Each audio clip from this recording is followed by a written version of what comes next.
வணக்கம். பரபரப்பு மீடியா செய்திகளுக்காக நான் நிரோஷன். அமெரிக்க ஜனாதிபதி டொனால்ட் ட்ரம்ப் தொடங்கிய வர்த்தக போருக்கு பதிலடி கொடுக்கும் விதமாக கனடிய பிரதமர் மார்கார்னியின் அரசாங்கம் முக்கிய உள்கட்டமைப்பு திட்டங்களுக்கு ஒப்புதல் அளிப்பதை விரைவுபடுத்த தயாராகி வருகிறது. கனடாவின் பொருட்கள் ஏற்றுமதியில் முக்கால்வாசி கடந்த ஆண்டு அமெரிக்காவுக்கு சென்றது. மேலும் கார்னியின் முதன்மையான முன்னுரிமைகளில் ஒன்று அந்த சதவீதத்தை குறைப்பதாகும். அதற்கான திட்டங்களை தேசிய நலன் திட்டங்கள் என வகைப்படுத்தும் சட்டத்தை கனடிய அரசாங்கம் ஜூன் மாதம் நிறைவேற்றியது. கனடா மிக விரைவில் தமது ஏற்றுமதிகளுக்கு அமெரிக்காவில் தங்கியிருப்பதை மாற்றும் நடவடிக்கைகளில் ஈடுபட தொடங்கி உள்ளது. கனடாவை கடல் மார்க்கமாக இணைக்கும் ஐரோப்பாவின் சந்தை அமெரிக்காவை விட மிகப்பெரியது. கனடிய அரசு அமெரிக்காவை பொருளாதார ரீதியாக சார்ந்திருப்பதை குறைக்க முயற்சிக்கும் நிலையில் கனடாவிலிருந்து அமெரிக்காவுக்கு ஏற்றுமதி செய்யப்படும் எண்ணெய், எரிவாயு, பொட்டாஷ், உரம், கனோலா, சமையல் எண்ணெய் மற்றும் பிற பொருட்களை ஏற்றுமதி செய்வதற்கான ஒரு வழியாக ஹட்சன் விரிகுடாவில் ஒரு தொலைதூர வடக்கு துறைமுகத்தை உருவாக்குவதை தீவிரமாக பரிசீலித்து வருகிறது. எரிசக்தி அமைச்சர் டிம் ஹாட்சன் மனிடோபா மாகாணத்தில் உள்ள சேர்ச்சில் துறைமுகத்தை மிகப்பெரிய ஏற்றுமதி மையமாக மாற்றுவதற்கும் ஐரோப்பா மற்றும் பிற சந்தைகளுக்கு புதிய வர்த்தக வழிகளை திறப்பதற்கும் மிகப்பெரிய வாய்ப்பை காண்கிறேன் என்று கூறினார். நோர்வேயின் ஒஸ்லோவை போலவே கிட்டத்தட்ட அதே அட்சரேகையில் உள்ள சேர்ச்சில் துறைமுகம் வழியாக பொருட்களை நகர்த்துவதற்கான திட்டங்களுக்கான பல வாய்ப்புகள் இருப்பதாக அமைச்சர் கூறினார். சேர்ச்சிலை மிக சுலபமாக ஒரு வர்த்தக துறைமுகமாக மாற்ற முடியும் என்று ஹாட்சன் ப்ளூம்பர்க் நியூஸுக்கு அளித்த பேட்டியில் கூறினார். ரஷ்யர்கள் என்ன செய்கிறார்கள் என்பதை பாருங்கள். அவர்கள் தங்களின் ஏற்றுமதிகளில் பெரும் பகுதியை தங்கள் ஆர்டெக் துறைமுகத்திலிருந்து அனுப்புகிறார்கள். அதையே நாங்களும் சுலபமாக செய்யலாம் என்றார் அவர். வடக்கு துறைமுகத்தின் யோசனை கனடாவின் வளங்கள் நிறைந்த மேற்கு பிராந்தியத்தை சேர்ந்த அரசியல்வாதிகளின் உற்சாகமான ஆதரவை பெறுகிறது. இதில் அல்பர்டா மாகாண முதல்வர் டேனியல் ஸ்மித் மற்றும் சஸ்காட்சுவான் மாகாண முதல்வர் ஸ்காட்மோ ஆகியோர் அடங்குவர்.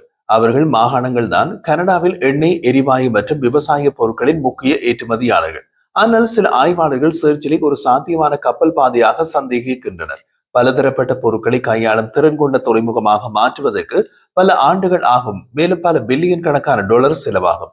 தவிர சேர்ச்சில் ஆண்டின் பெரும்பகுதி பனியால் மூடப்பட்டிருக்கும் கடல் பாதையை கொண்டது என்கிறார்கள் அவர்கள். ஆனால் அமைச்சர் அதற்கு ஒரு மாற்று வழி இருப்பதாக கூறுகிறார். அவரது கூற்றின்படி ஹட்சன் கனடிய கடலோர காவல் படைக்கு ஒரு புதிய பனி உடைக்கும் கப்பல்களை வாங்குவதில் அரசாங்கம் ஈடுபட்டுள்ளது. அந்த கப்பல்களை பயன்படுத்தி ஆண்டின் பெரும்பகுதிக்கு நீங்கள் ஒரு கடல் பாதையை திறந்து வைத்திருக்கலாம் என்கிறார் அவர். சேர்ச்சில் துறைமுகம் முதலில் 1930களின் முற்பகுதியில் தானிய ஏற்றுமதிக்கான ஒரு துறைமுகமாக பயன்படுத்தப்பட்டது. ஆர்டிக் பிராந்தியத்தின் ஒரே ஆழ்கடல் துறைமுகம் அதுதான். துறைமுகம் எப்போதும் குளிர்கால பனியால் கட்டுப்படுத்தப்பட்டுள்ளது. மேலும் 2012ஆம் ஆண்டு கனடிய கோதுமை வாரியம் அதன் விற்பனை ஏகபோகத்தை இழந்த போது சேர்ச்சில் துறைமுகம் வழியாக தானிய ஏற்றுமதி சரிந்தது. மேற்கு கனடாவில் இருந்து வரும் பொருட்களை பொறுத்தவரை ஹட்சன் விரிகுடா ஐரோப்பாவுக்கு மிக நெருக்கமான பாதை.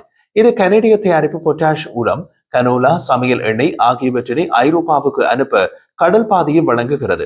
அது பற்றி குறிப்பிட்ட அமைச்சர், உங்களிடம் சாலைகள் இருந்தால், உங்களிடம் அதிக துறைமுக வசதிகள் இருந்தால், ரயில் பாதையில் அதிக முதலீடு இருந்தால் திடீரென்று சுயேட்சையில் மிகவும் சாத்தியமான துறைமுகமாக மாறத் தொடங்கும் என்கிறார். கார்னி தலைமையிலான அரசாங்கம் இந்த விஷயங்களில் தீவிரமாக செயல்படுவது ஒரு நல்ல அறிகுறி. கனடாவில் டொரண்டோ நகரம் இன்று சனிக்கிழமை முதல் அடுத்து வரும் சில தினங்களுக்கு அதிக வெப்பமுள்ள பகுதியாக இருக்க போவது போல் தெரிகின்றது. இன்று சனிக்கிழமை தொடங்கி அடுத்த வாரத்தின் நடுப்பகுதி வரை நீடிக்கும் பல நாள் வெப்ப அதிகரிப்பு குறித்து சுற்றுச்சூழல் கனடா மற்றும் ஒரு எச்சரிக்கையை வெளியிட்டுள்ளது.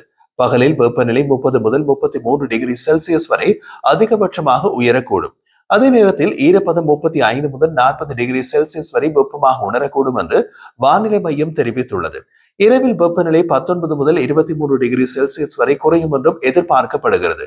சனிக்கிழமை வெயிலாக தொடங்கிய காலையில் சூரியனும் மேகமும் கலந்திருந்தது. பிற்பகல் தொடங்கி இரவு முழுவதும் மூடு பனி இருக்கும். புதன்கிழமை வரை வெப்பநிலை அதிகமாக இருக்கும் என்பதால் டொரண்டோ நகரவாசிகள் அதற்கு ஏற்ற வகையில் உங்கள் நடவடிக்கைகளை திட்டமிட்டுக் கொள்ளவும். பரபரப்பு மீடியாவின் அலுவலகம் இருக்கும் தலைநகர் ஒட்டாவாவிலும் இன்று வெப்ப எச்சரிக்கை கொடுக்கப்பட்டுள்ளது. டொரண்டோ நகரம் பற்றிய மற்றொரு தகவல், உணவகங்களை பொறுத்தவரை டொரண்டோ இப்போது ஒரு டேக் அவுட் நகரமாக மாறிவிட்டது. உணவகங்களுக்கு உள்ளே அமர்ந்து உணவருந்தும் இடங்கள் சுருங்கி வருகின்றன. உணவு டெலிவரி மட்டுமே உள்ள பிராண்ட்கள் செலுத்தி வருகின்றன.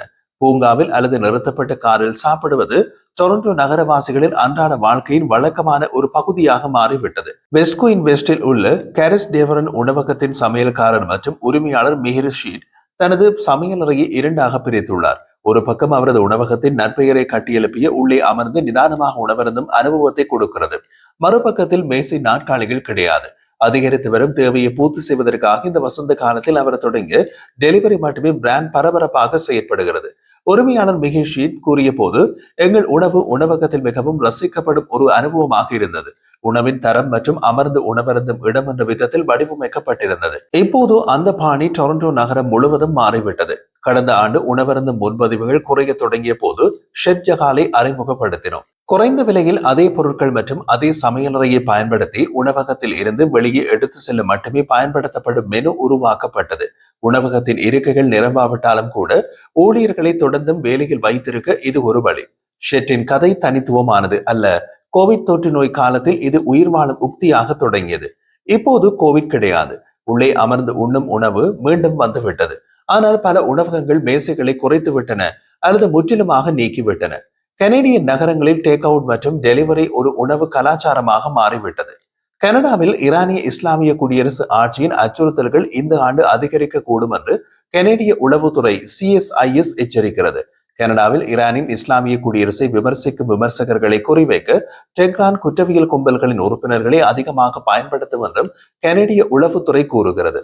ஈரானிய இஸ்லாமிய குடியரசால் கனடாவில் நடத்தப்படும் கொலை மிரட்டல்கள் குறித்து விசாரணை நடத்தி வருவதாக கனேடிய உளவுத்துறை இன்று கனேடிய ஊடகம் குளோபலிடம் தெரிவித்துள்ளது. மத்திய கிழக்கின் சூழ்நிலையை பொறுத்து இதே போன்ற அச்சுறுத்தல்கள் இங்கு கனடாவிலும் அதிகரிக்க கூடும் என்று CSIS எச்சரித்தது. லண்டனை தளமாக கொண்டு பாரசீக மொழி செய்தி நிறுவனத்தால் பணிபுரியும் 2 கனடிய செய்தியாளர்கள் இந்த வாரம் ஈரானிடமிருந்து அச்சுறுத்தல்களை எதிர்கொண்டனர்.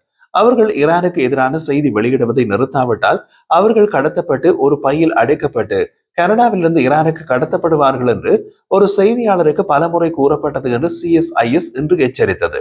லண்டனில் இருந்து செயல்படும் புலம்பெயர் ஈரானியர்களின் செய்தி நிறுவனமான ஈரான் இன்டர்நேஷனல் கடந்த 6 வாரங்களில் அதன் கனடிய செய்தியாளர்கள் மற்றும் அவர்களது குடும்பத்தினருக்கு மரணம் மற்றும் கடத்தல் அச்சுறுத்தல்கள் அதிகரித்ததை அடுத்து ஐக்கிய நாடுகள் சபையில் இதில் அவசரமாக தலையிட வேண்டும் என்று கேட்டுக்கொண்டது.